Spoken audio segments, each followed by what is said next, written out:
Well, we've heard about change and we've heard about the need for more conversation, and that's what we're about to have now with our panel time.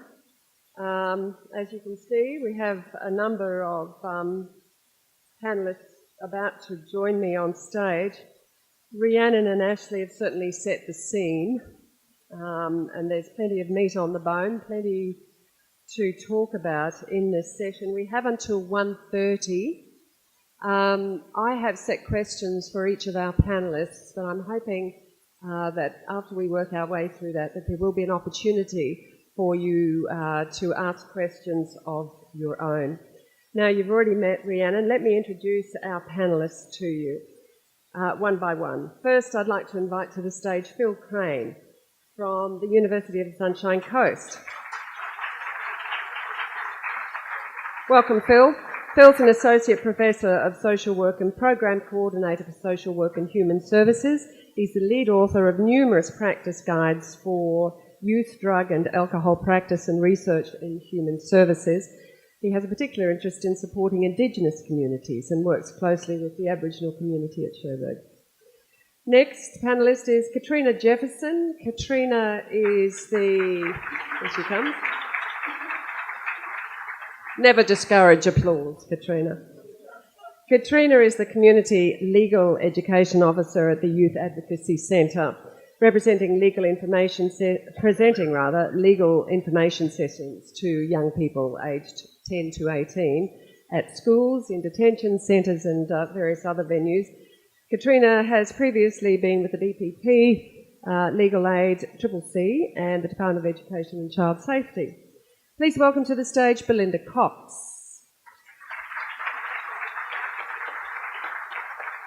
Belinda is the Communities and Partnerships Program Manager with the Brisbane Domestic Violence Service through MICA project. She provides specialist and complex case management support and advice to the team of workers at the service. She has extensive experience in the area of DV and coordinated responses. Welcome, Belinda. Our next panellist is Sophie. Welcome, Sophie.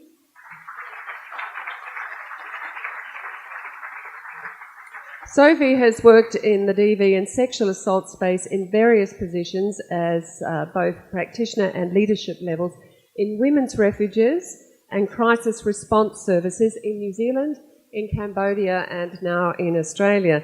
She's predominantly worked with children, young people and women who've survived trauma and abuse, and is currently the practice manager at DV Connect, which of course you're all familiar with and provides 24/7 phone support.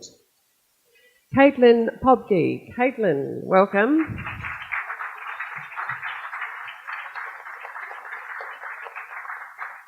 Caitlin walks the talk. She has a lived experience. She was in out-of-home care at the age of 11. Placed in a variety of foster and residential placements, moved to semi-independent living and then successfully transitioned to independence. Caitlin is currently studying a Bachelor of Social Work while working as a Child Safety Support Officer in the same office that supported her in the Department of Child Safety.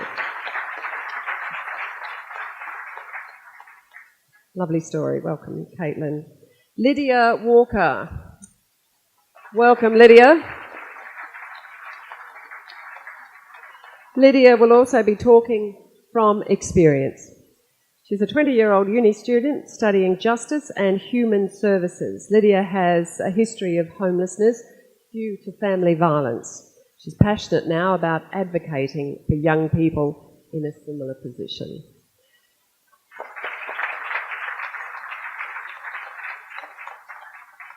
Now I'd like you to meet Tracy Apo. Hello, Tracy.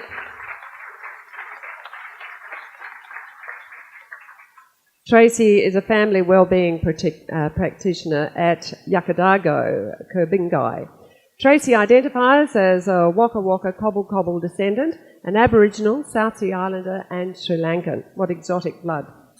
She's been involved in the Aboriginal and TI sector for the past 25 years, working in areas of health, legal and community services. Tracy is studying a postgrad in domestic and family violence, and she wants to eventually provide frontline hands-on service to help other people. Welcome, Tracy, and of course, would you welcome back to the stage our keynote, our international guest and visitor, Scott Miller.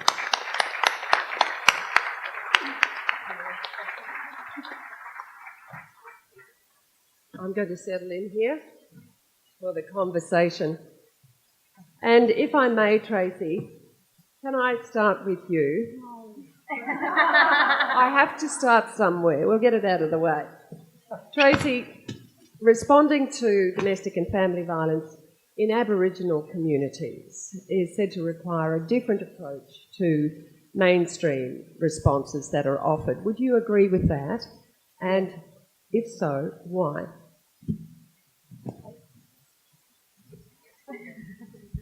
I was thrown in the deep end 2 weeks ago, so I'm not really prepared. But yes, a different response when working with Aboriginal and Torres Strait Islander people. I work with vulnerable families, children. I do a lot of work with child safety. And I feel that we get a better response and better participation from our people when they work with Aboriginal and Torres Strait Islander people. Yeah. So it's a really, really hard area to work in. It's a really Aboriginal and Torres Strait Islander people from past government policies, past oppression, stolen generation. It's really hard to get that interaction from them. So I feel that they respond better when they work with their own mob. So if you are working with Aboriginal and Torres Strait Islander people, I would strongly suggest to have an identified position, so they'll work better with you and build that trust in relationship and rapport.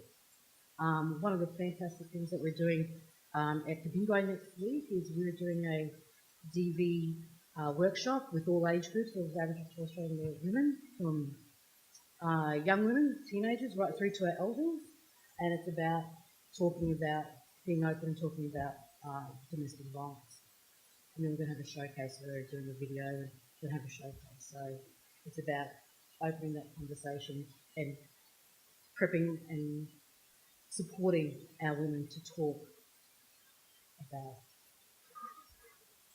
Thanks, Tracy. And you mentioned that important keyword, trust, is so vital in this whole area, isn't it? Would you mind just talking a little bit more about lateral violence and explaining that a little bit more for us? Lateral violence is, I firmly believe it starts back to colonialisation. I believe it's a trauma response, and yeah, it's really, really, it's hard to sort of start the conversation about lateral violence in Aboriginal and Torres Strait Islander communities. I struggle with that. But I've actually brought some. I was told there was only going to be 20 people here 2 weeks ago. So that was 20 people on the panel. Yeah, so they're all very friendly. I brought some information on lateral violence in Aboriginal communities, so I'll leave it with Caitlin. Yeah, so I can't really talk too much about that. It's a very emotional sort of a subject. Yes, fair enough. Thank you very much, Tracy. Lydia, let's come to you. At the tender age of 16, I can't imagine this.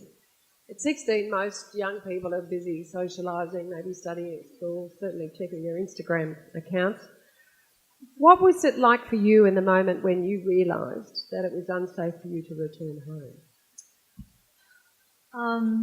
I would have to say, the biggest expectation is as soon as I left, that's when I realised. It actually had taken quite a long time for me to realise that it wasn't safe.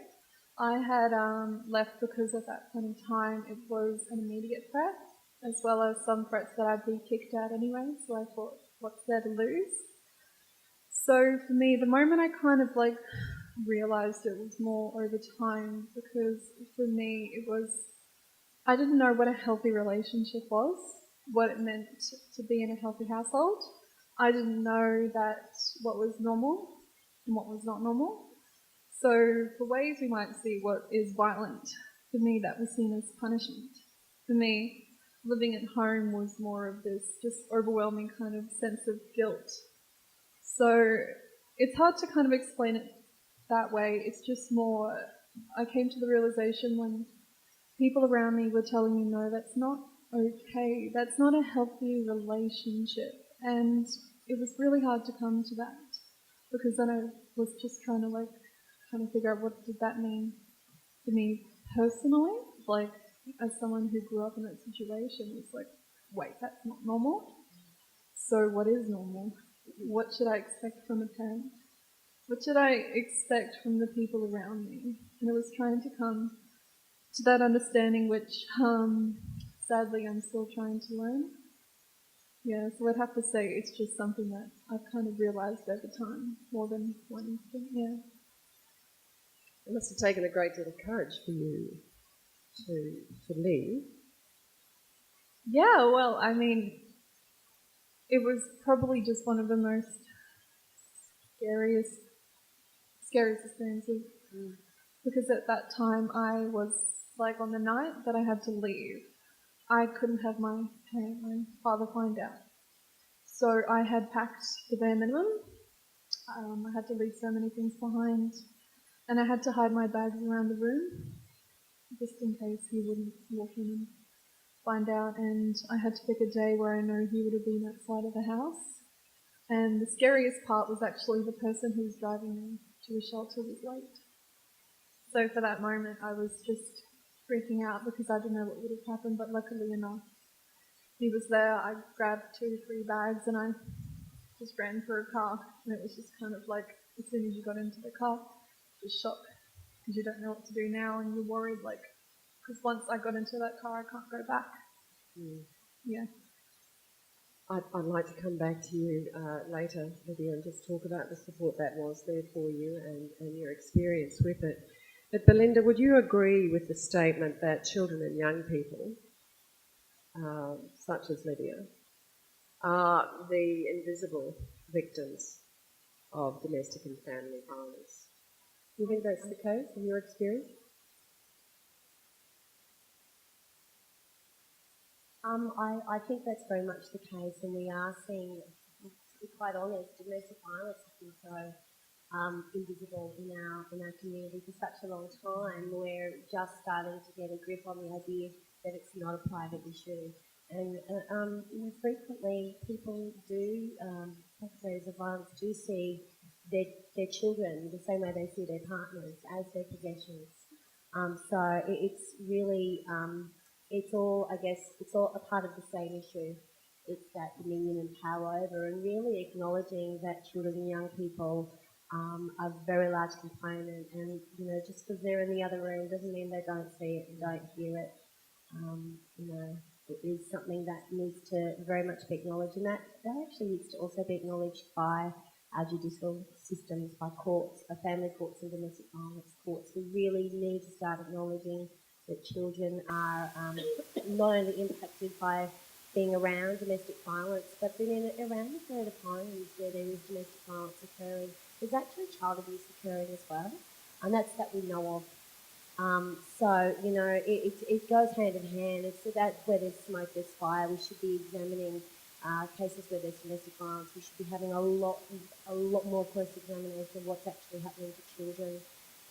If we can, it's going to take sensitivity, but we really need to do that. Katrina's nodding. And Katrina, in your experience as a legal advocate for young people, what is the prevalence of young people who've experienced DV and are in that legal juvenile justice system? And are there particular vulnerabilities?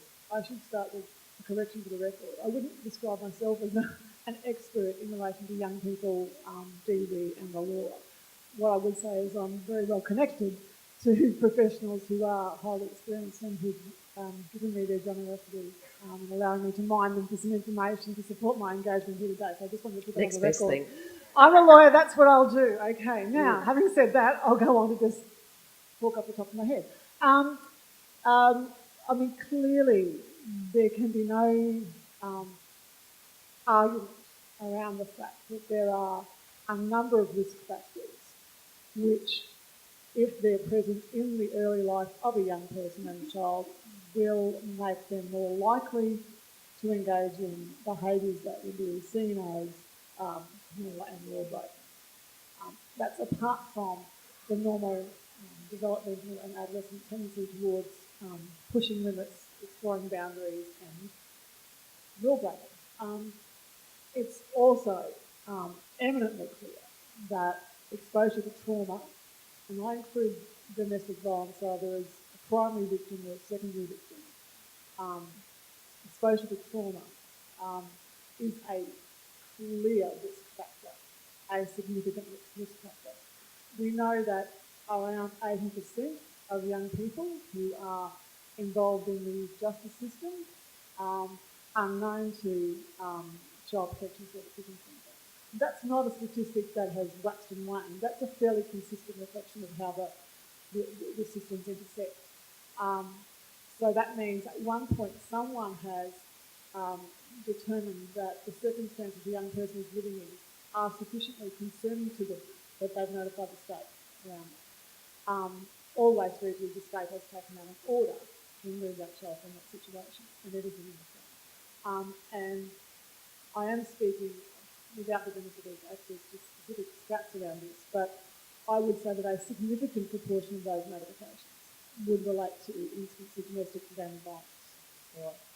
I would say that there's a clear risk around that for young people being involved in the criminal justice system.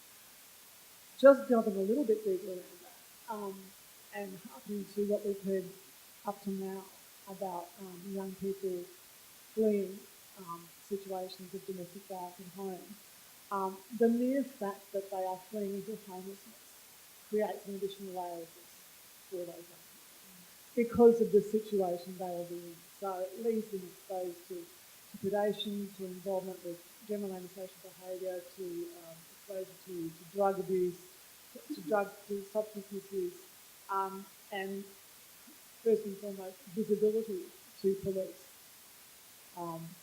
So all of those things create a bit of a perfect storm, if you like, in terms of their risk of engagement in the justice system. This might be a good time to bring Scott in and draw on your expertise of how these young vulnerable people may act when they're caught up in this perfect storm, as Katrina's called it. What sort of behaviours and responses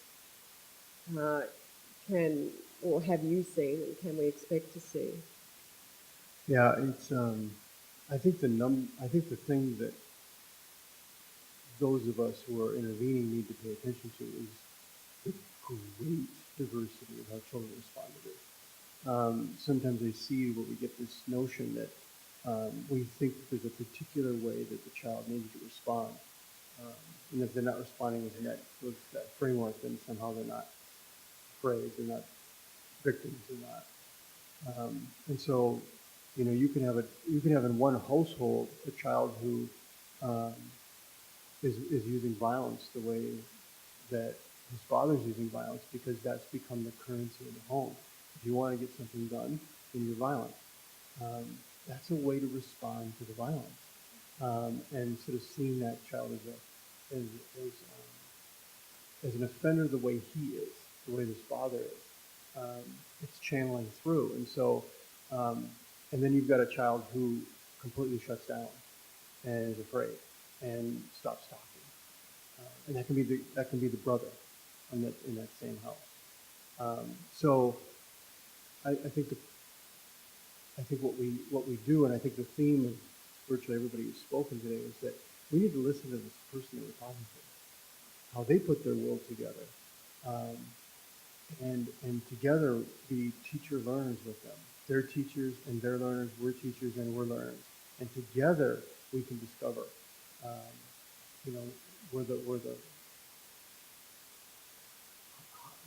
mean, what greater gift is there to give somebody the space to name their life, rather than have have us name it for them. So, yeah, I don't have enough time to talk about all the diversity of it, but that, I think if I had to say anything, it would be that.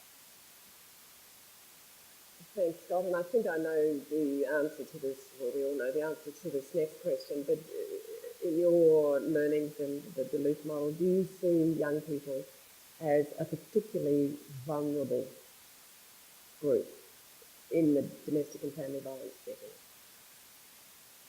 Yeah, because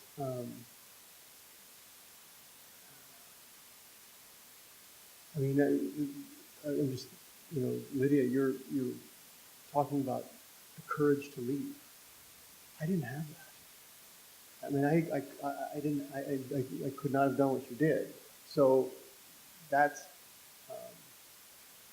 I was really vulnerable because I stayed. You were vulnerable because you left, right? I mean, it's just like you can't find, it's hard to find the space where you're not vulnerable because somebody out there is going to take advantage of you. You don't know how, you have no credibility with anybody that you try to talk to because you're a kid.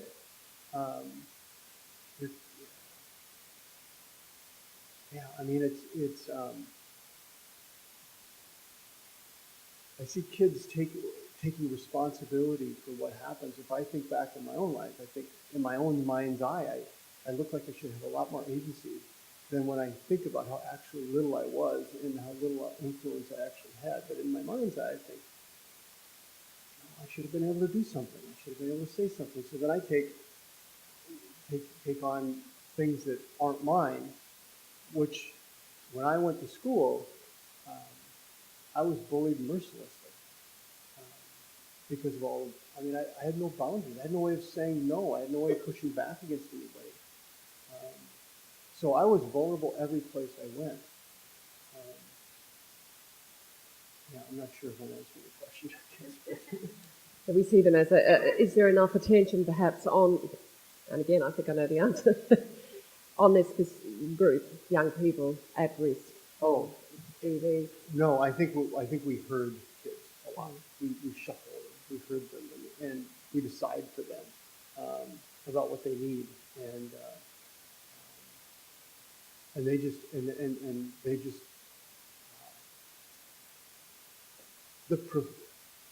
I've done focus groups with young children, and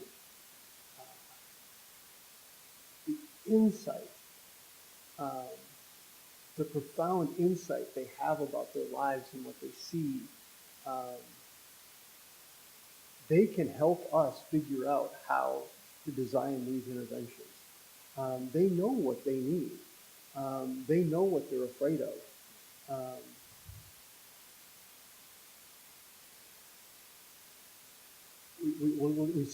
We can tend to focus a lot on the victim, and I think it's absolutely essential to see in some cases where the victim of the domestic violence and her safety is tied to the children's safety, and that's one way to look at it. But if we only think about her safety, like I was in a shelter one time, and just as an example.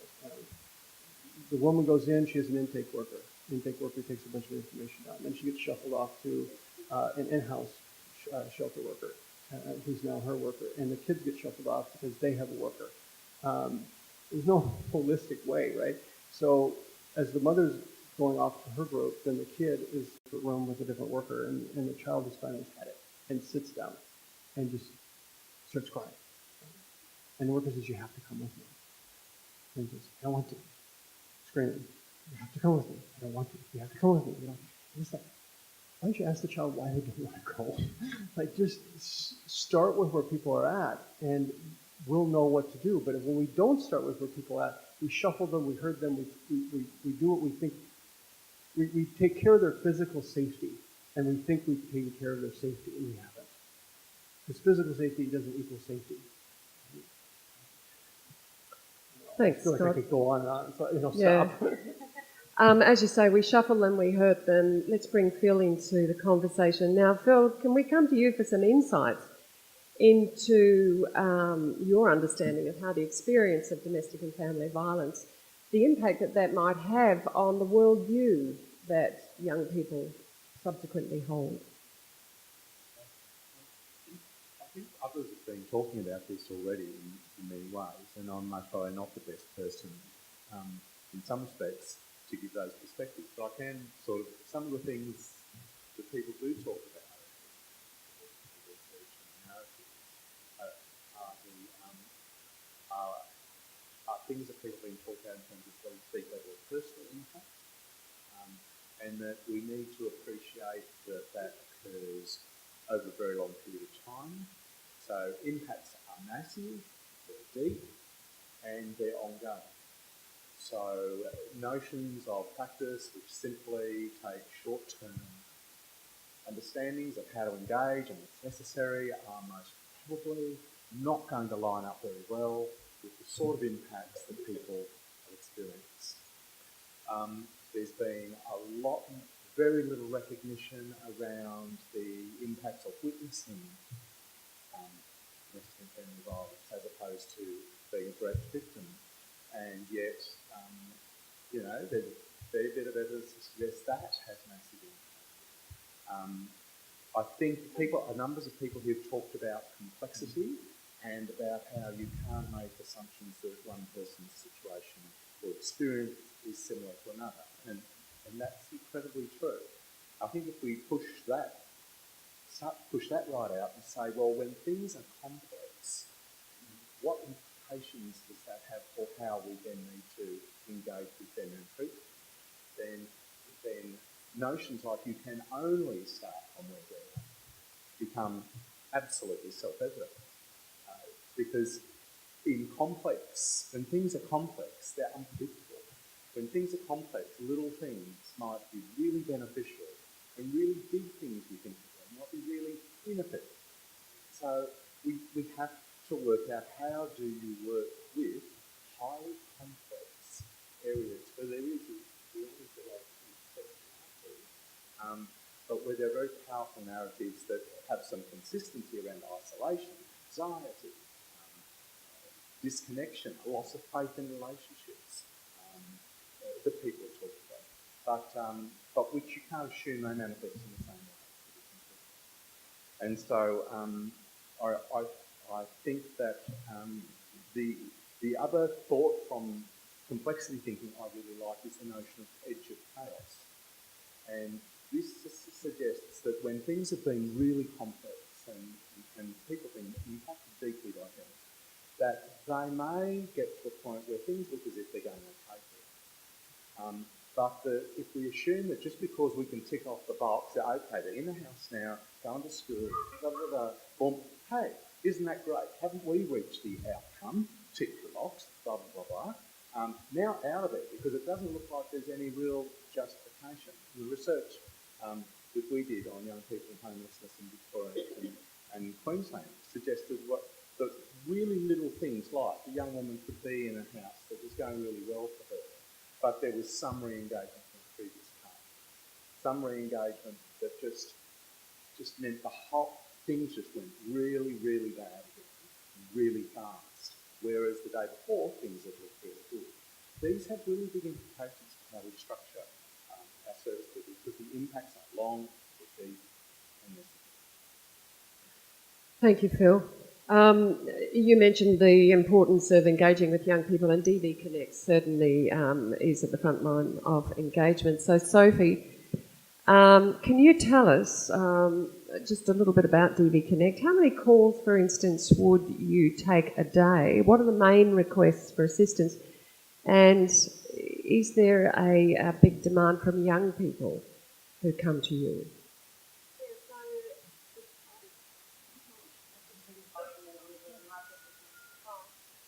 Complicated. Figured it out. Okay.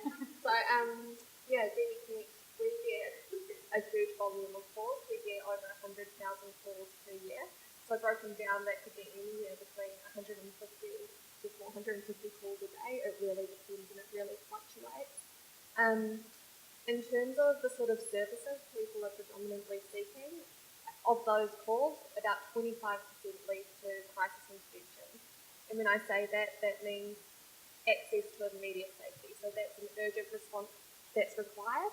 There's pressing issues, and so we're getting that person into temporary accommodation or facilitating something for them so that they have that safety response.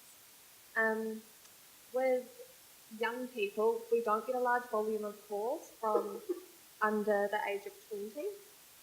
So about 2.6% of our crisis interventions are from women under the age of 20.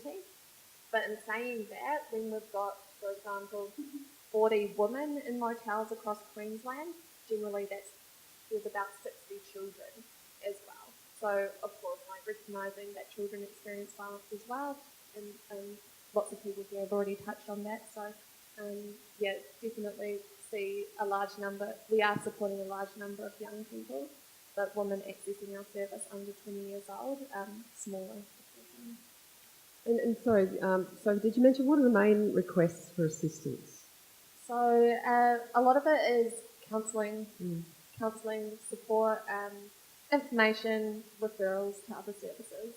So DV Connect's, pretty well known out there, I guess, and sometimes that's the number people know, but it might be that they need housing support, so we can, it's never a wrong number to call. People can call us and we'll direct them in the right.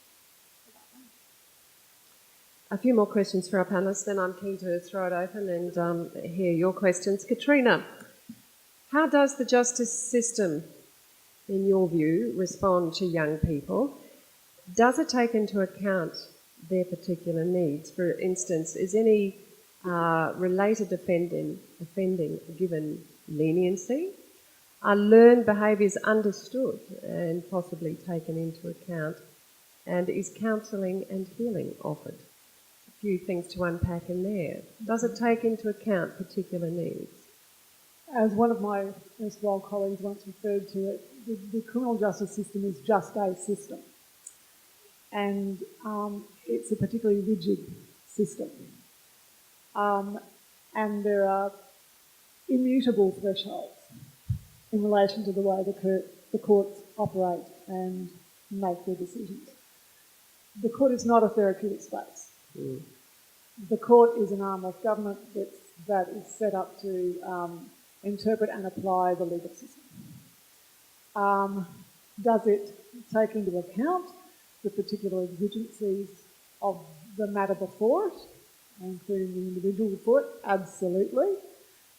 But is it all-powerful in the sense of being able to ensure that as soon as the person leaves the court, they are then enveloped in a cloak of supports, and I'm speaking from the perpetrator perspective here, or the offender perspective, that will assist in decreasing the risk of them walking back into that courtroom and standing in the docket room. The answer is no. That's not the function of the court, and that's quite apart from and separate to the fact that there's very limited access to the sort of support services that we're talking about in terms of targeting those that would target young people in this space.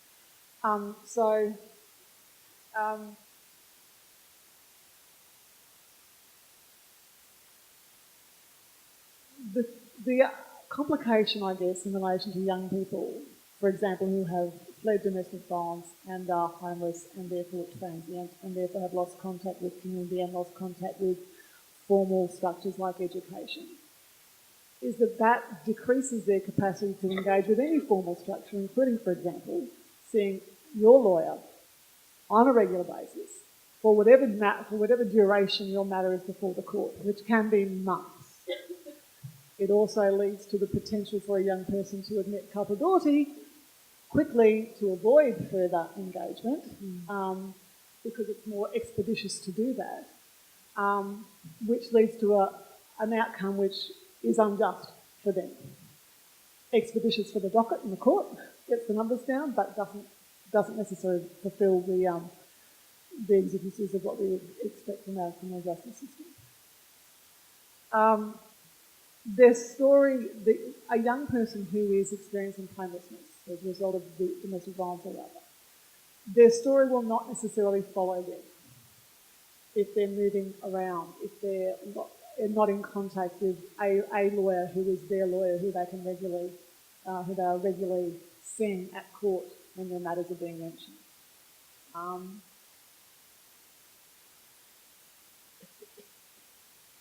I've probably said this, but courts administer the law and punish wrongdoing, and they're not there to deliver healing and counselling. It's not their function. And we can't expect that to be their function because there's, I think, a mutual exclusivity around those two functions, those two roles. I've got some notes and I'm just tracking back over them.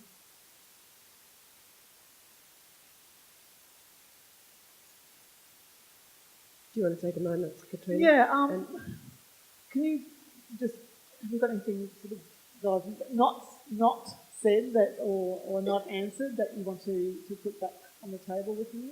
I'm sure that there are many questions Yeah. sitting within the audience about the whole justice system and the approach to this. So let's go perhaps to Lydia. And Lydia, I don't know if you had any personal experience with the justice system, but when you were a young person having to access these services, which I presume you did, or you might tell us which services you accessed, how did that make you feel? And how did you feel you were being perceived? I think it was really, really overwhelming. I mean, for one, when you're in shelters, you're in short-term shelters most of the time, so you were hopping to and from. You might also be couch surfing, so you're also hopping to and from. So I had moved from Ipswich, and then I moved to Bald Hills, and then from Bald Hills I had moved to Strathland. I was moving all around, and the problem with that is you don't have a service that is, usually services are just in one area. So as an example, when I was in Ipswich, I really wanted to go back to Brisbane because that's all I knew and I didn't feel comfortable in a new area. So I had to spend $20 once a week to go to Brisbane and then back again. And that was just incredibly overwhelming because I was so desperate to just have one place, yet it wasn't easy. It was so hard. So that's the thing, you can't have a single place because it's just so spread, you get so spread out and there's hardly any way you can possibly. So tell us what sort of services you did access, what help you did get. Well, definitely government services like welfare, Centrelink. I did try for housing, but that's usually pretty hard, impossible area. Well, I had also accessed homeless shelters. I had been with Brisbane Youth Services, I believe. I was with Northwest, which is a housing service, and they were the ones who helped me get a referral to a homeless shelter as well as my own unit for a year. So those were the main ones, that I did have. Some people also, would offer me help with work experience and stuff like that, but that was the main services that I could you remember. offered any counselling along the way? No. I was recommended, but no one put me in the right direction. I had to do it myself through Relationships Australia, but I found counselling wouldn't help, and the things that have to be really addressed is psychologists cost money. And and for my own personal issues, a counsellor can't cut it because I have experienced trauma in the past and I did try. And unfortunately, I can't afford help. And that's one of the worst things. You can get out of homelessness, but it doesn't mean you're out. Out of trouble.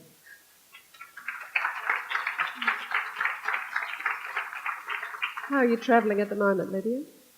How are you travelling at the moment? Yeah, good. I mean, I'm at university, so so I have all of those experiences that another university student might have. I'm currently living in student accommodation. Unfortunately, I don't feel comfortable trying to find work at the same time because I really want to focus on one thing, and I hate to think that my university will fall behind. So, of course, money is often a big issue. And again, it's important to say that, yeah, you can find accommodation and you can find stable housing. But for me, the hardest part is thinking that I might become homeless again because I don't have any backup options. I don't have family to go to if it gets rough. I don't have anyone to ask for money. I don't have anyone to go to, so I don't have that support network that a lot of young university students have. And it's good to recognise that, again, you can have someone find housing, but it doesn't mean that. Thank you for sharing that with us, Lydia. We really appreciate it. Rhiannon, can I come to you now? We've heard what was important and is still important for Lydia. In your experience, and what's your perspective on the primary need of young people when they come to this intersection of DV and homelessness?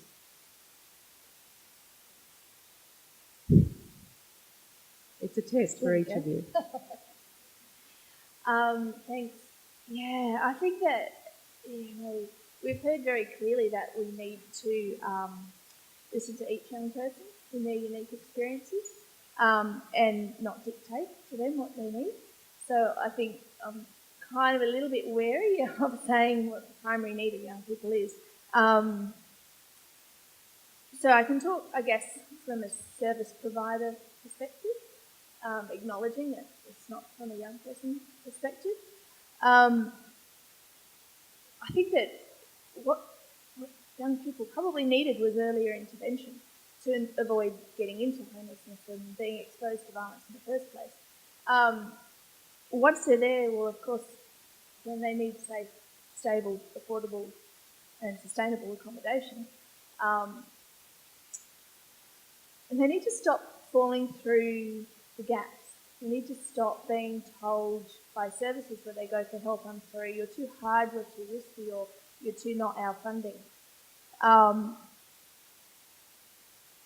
And to do that, we need to be, as a sector, looking beyond what the immediate crisis need is and being able to build those longer-term, sustainable support plans. And to do that, we need to be a really well-resourced sector with really well-paid and very well-supported and trained professionals because this is really, really hard work. It's really complex work and it needs significant investment. The support that we provide also needs to be flexible and it needs to be able to be sustained over time and to be able to be holistic, so not problem-focused but person-focused. I was listening to what Phil was saying about and what Lydia was saying about we don't just tick the box when someone's housed and say, job done, thanks. At BYS, we have been piloting a really great program called Sustaining Young Tenancies, and through that program we've been able to track young people's support priorities and what their needs are over periods of time. And whilst workers in the field will be well aware of this and it's people's experience, it was really great to be able to get some really clear data that showed, I'm the data nerd, that in that first 6 to 8 weeks when an organisation is engaging with someone, yes, it is absolutely about immediate priority on safety and material needs. It's about getting into stability and getting the money that you need. You've got to get through that bit and then stay with them for this to be able to create the space to address all those other intersectional issues. So it's not until the kind of 8, 12, 16 weeks down the track that we start to be able to deal with the violence issues, the mental health issues, the trauma impacts, all the other stuff that's going on in people's lives. And if we don't get to that stage, then that then undermines all of the gains that we made in that first initial engagement period. So, we need greater capacity to be able to do that work if we're really going to be able to break the cycles. Thanks, Rhiannon. Caitlin, Rhiannon's shared her wish list of how to do it better. From your experience, what help would you like to see offered to vulnerable young people? And also, you're studying and that's where you want to go. What would you like to bring to your work?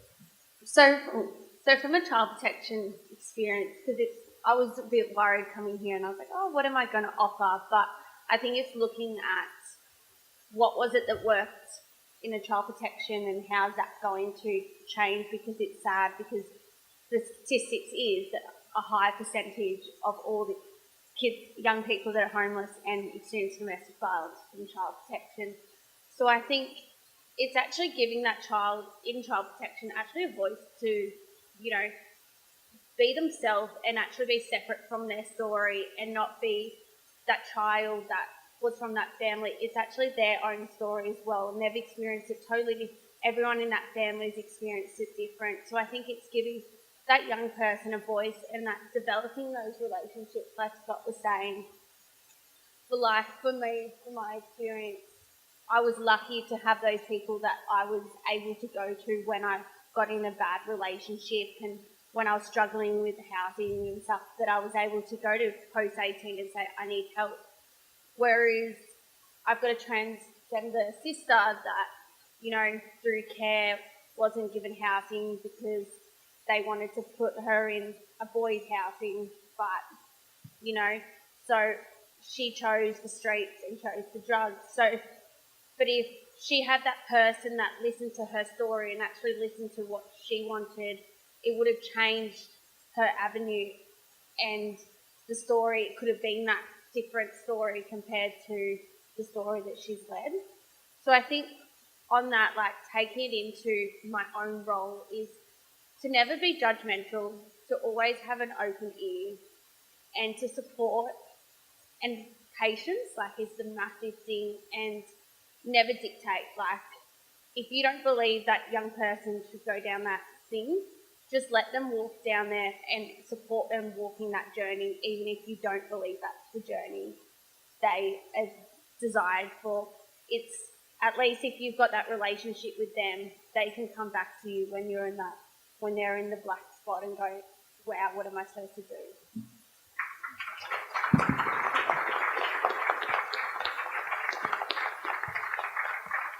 Thank you, Caitlin, and never undervalue your voice. Tracy, if I can bring you back in again. How can domestic and family violence and its impacts be most appropriately responded to in Aboriginal and Torres Strait Island communities? What would you like to see? Say that again, please. How can the issue of DV be most appropriately responded to?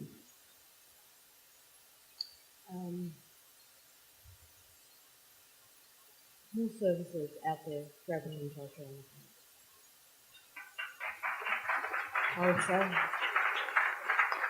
Because Aboriginal and Torres Strait Island people come to, you know, services like ours, a small service, that are limited in funding.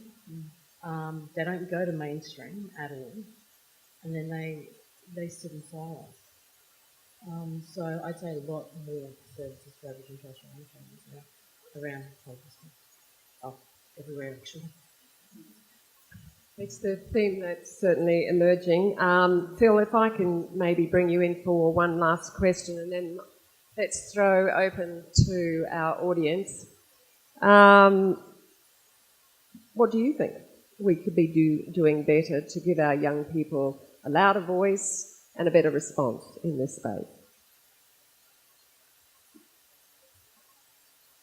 So there's many things people are doing already. So, but if I was to think about what might be a gap or an opportunity to do something a bit more purposeful and deliberate, it would be to recognise that a lot of the time, and it's a bit like Lydia said, that she was very aware she didn't have the backup systems. So, you know, there's all this support that can be at the front end of things, but at the end of the day, what happens, and young people who are experiencing violence and become homeless have far fewer resources to navigate through their 20s.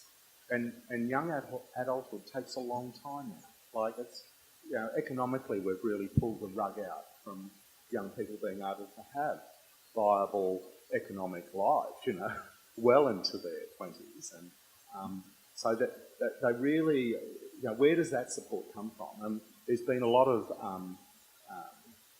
and there continues to be, thought by governments about where does corporate responsibility, where does government responsibility of different jurisdictions begin and end, and that's a whole, that's had some movement recently, which is a really good thing, but there's a long way to go on really thinking about how it is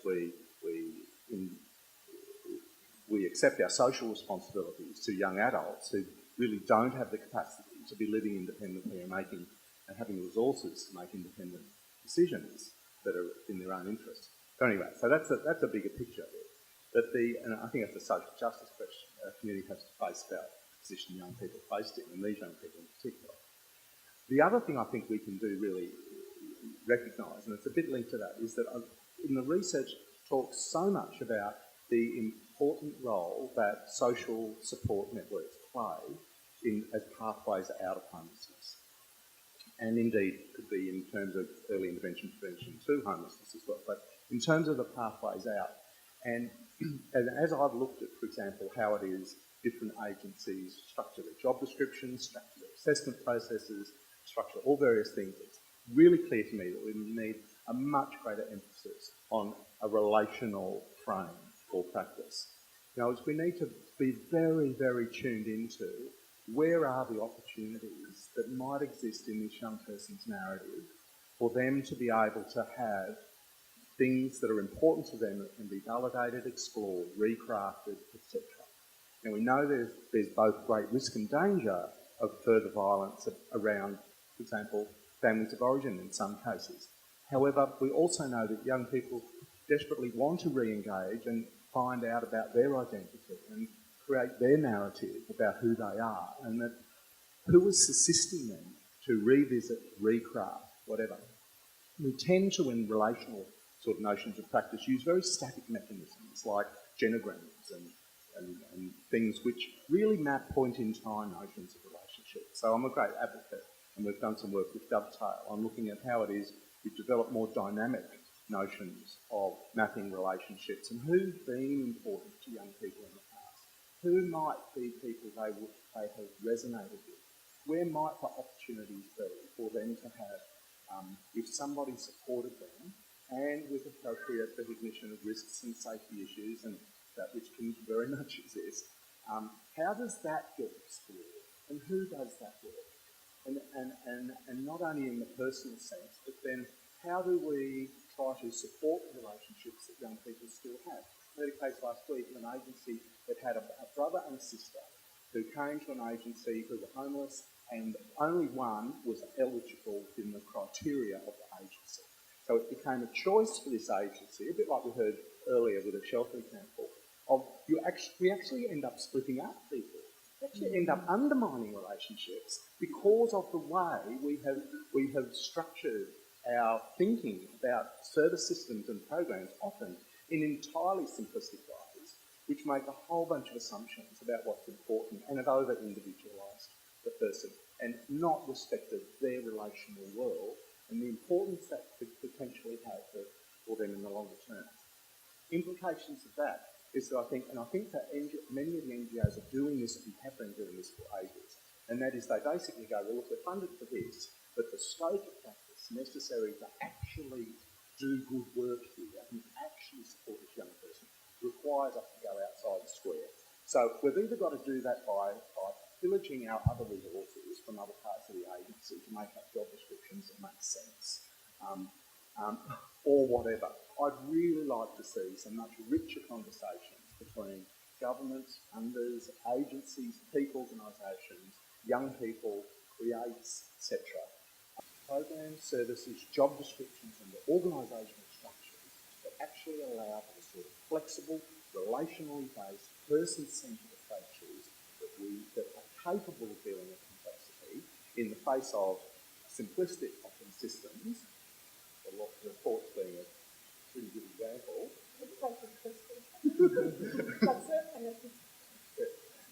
How do we do that better? And I think if we do that better, we'll be able to improve it.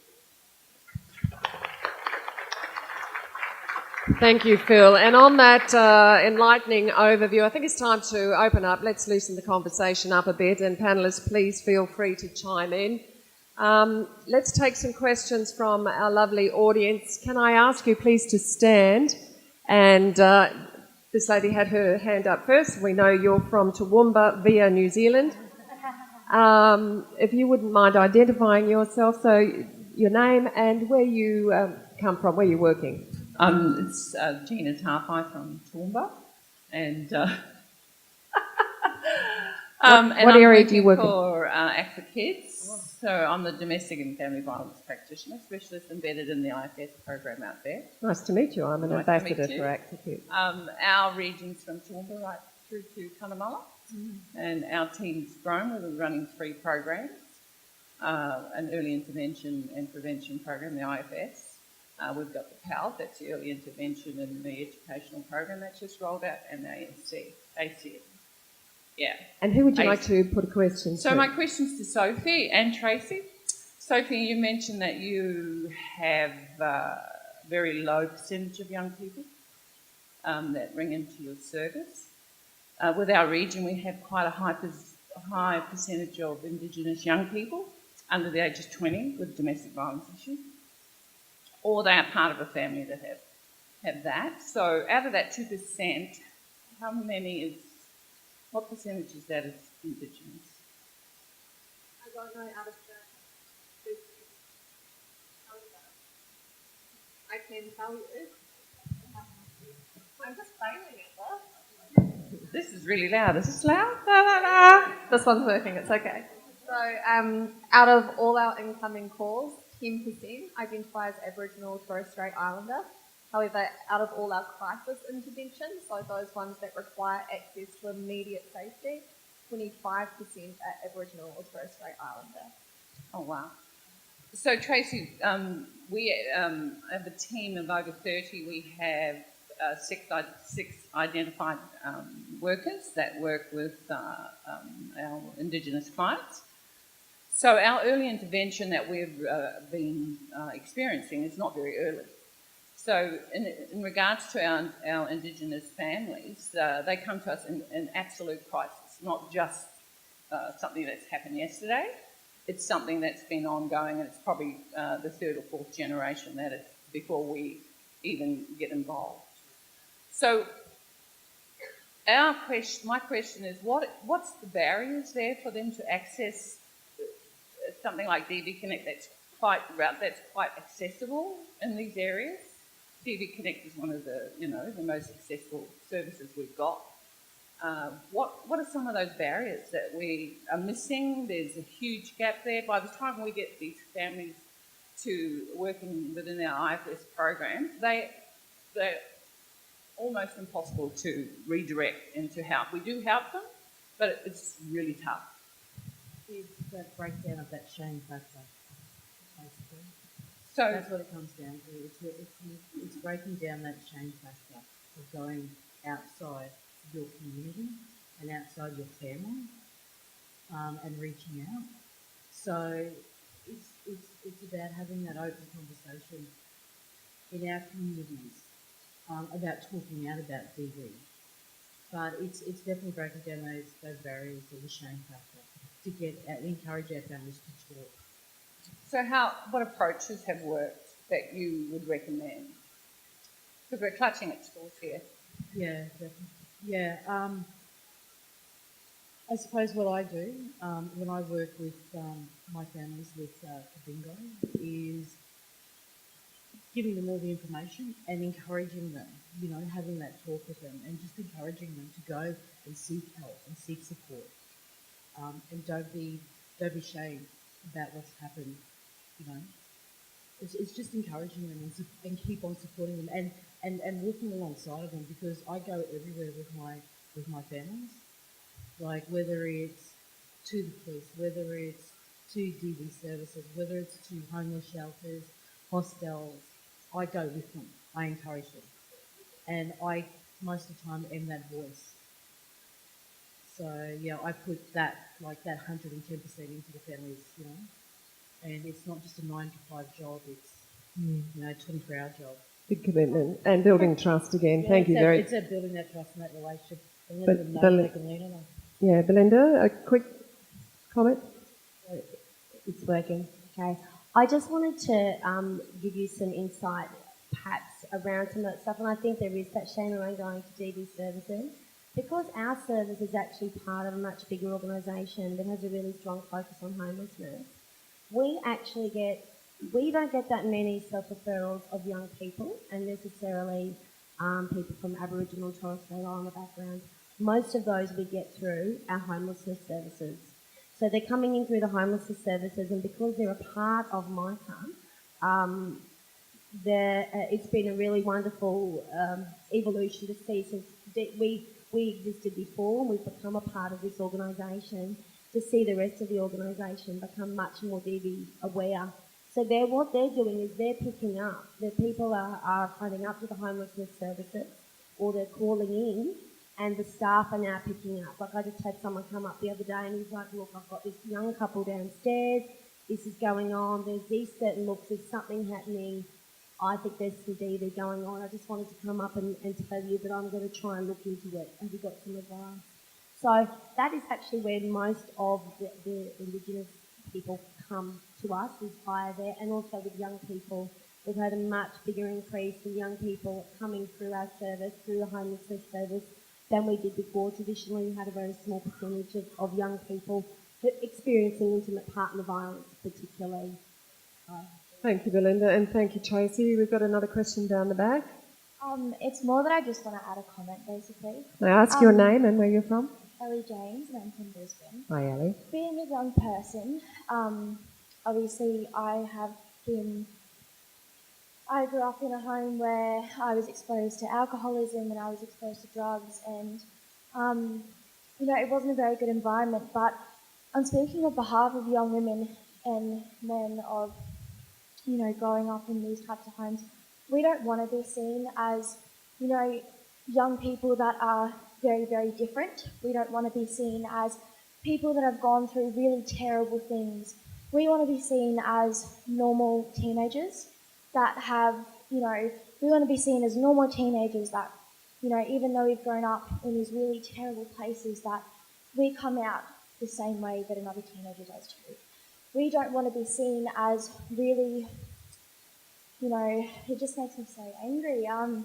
We don't want to be seen as people that are really underestimated. I feel as though we are in a way, because...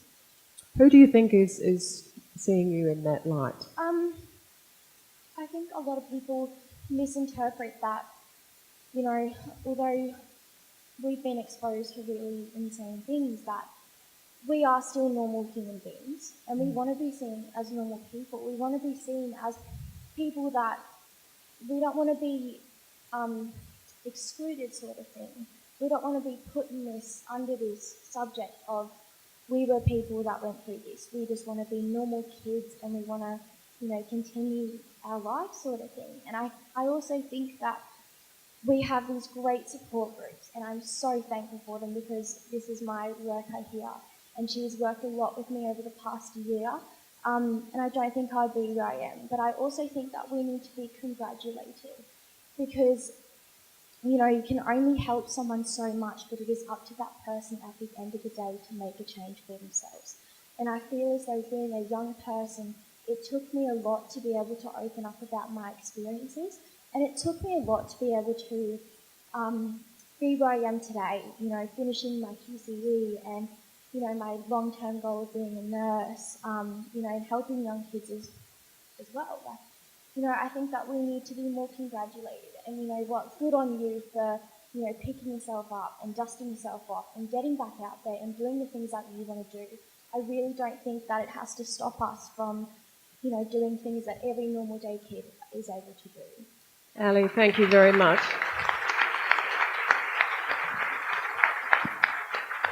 There we go. That was a round of congratulations, and I'm sure you'll make a wonderful nurse, and you've certainly found your voice, Ali. Thank you for sharing it here today. Great to hear from you. Do we have any more questions for our illustrious panel? There's a lady down here in the third row. Just jump to your feet, grab the mic. Oh. Hi, my name's Nathania, and I'm from Mission Australia with the Going Places program in Toowoomba. I'm relatively new to the program. Previously, I was actually working in schools as a teaching assistant, both in Springfield and up in North Queensland. And I suppose my question is for all of you. We've talked today about young people and them generally coming at a time of crisis when they need help. And we've talked about preventative strategies.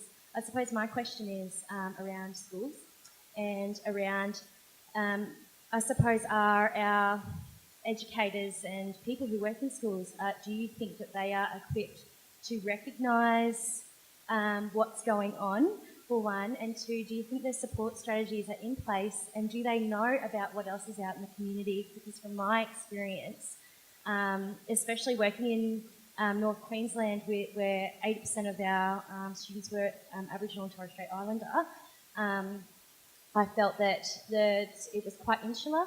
The school I was working at was quite insular and they weren't aware of what services were out there and what was available to them and what was culturally appropriate. Thank you, Nathania. Who would like to answer that question? Lydia.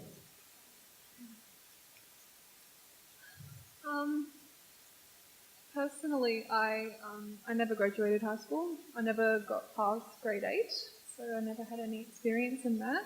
But when I did go, one of the biggest problem was my social worker picked up that my parent was being abusive. I would come to school, I'd be in tears. I actually didn't have any supplies whatsoever. And the biggest problem with that is she decided to deal with it by asking my parent. And as soon as that happened, I copped a lot from that, and I was instantly taken out of school and put into homeschooling to make sure that wouldn't happen again, and that's what killed off me ever going back to high school. So when you have high schools that don't prepare for that, don't have the right experience or knowledge, that can happen. And because that happened, I was too afraid to ever go back. And yeah, I agree, and it's important to make sure that if a young person who is homeless ever does want to go to receive an education, telling them that there is other pathways. I thought, because I never went to high school, I was never allowed to go to university, but the truth is I was able to go due to a certificate and then a diploma. So allowing them to understand that, yeah, there are other pathways, it's not so one way, but also understanding that high schools need to better understand how to deal with it without creating a situation like what happened. Thanks, Lydia. I'm mindful of the time, and Katrina and Rhiannon both have their microphones ready to go. Can we have a short response from both of you, perhaps, and then maybe Caitlin? Yeah, I think schools are definitely not equipped, 100%. I see it from my work that kids get to go to school for 2 hours because of their behaviours. So I think there needs to be a whole shift in the education system. I think there needs to be a more social work component in education, because sometimes the schools is the most safest place for a kid to go to. It's their escape, it's everything. So if these kids are going to schools and it's like what she was saying, that they're perceived as unnormal, so they're going to act as unnormal and they're going to be like this. So I think there needs to be a total different education system, but that's way too... but That's in a perfect world. Katrina, a short response from you, please, and then come to Rhiannon. So one of the difficulties, I think, is that the law and legislation has well and truly inserted itself into this space in terms of putting obligations on school staff around ticking a box, let's call it what it is, in terms of reporting. But the system hasn't caught up with that in the sense of upskilling those staff to first recognise the precursors and the indicators of that abuse, and also to discern levels of seriousness around this stuff, which will then inform what level of response is required. And that's the difficulty. That's where we leap from a young person coming to school obviously upset and, lacking the proper resources, to a situation that results in them being completely disconnected from school by dint of the operation of the effort of a person at school charged with the responsibility of ensuring that the systems kick in and support that young person appropriately. So there's a massive disconnect there. That's clear. And I wouldn't suggest that your case would be an aberration. I suspect you are one of many young people who've been placed in that position by force of the law requiring something, but not systems backing up and supporting those workers who are required to respond to that law and are subject to punishment for their non-compliance. Thanks, Katrina. She kicked us off this afternoon, and we'll give the last word to Leona. Just going to say, wouldn't it be great if we had a federally funded professional counselling program in our schools? But I do think that teachers, there's a lot of focus on teachers as the point of contact, but the Australian curriculum is so incredibly difficult to implement in classrooms that it's breaking down that relational capacity of teachers to respond to individual students, and we really do need to look at strengthening the professional infrastructure around schools. Thank you very much.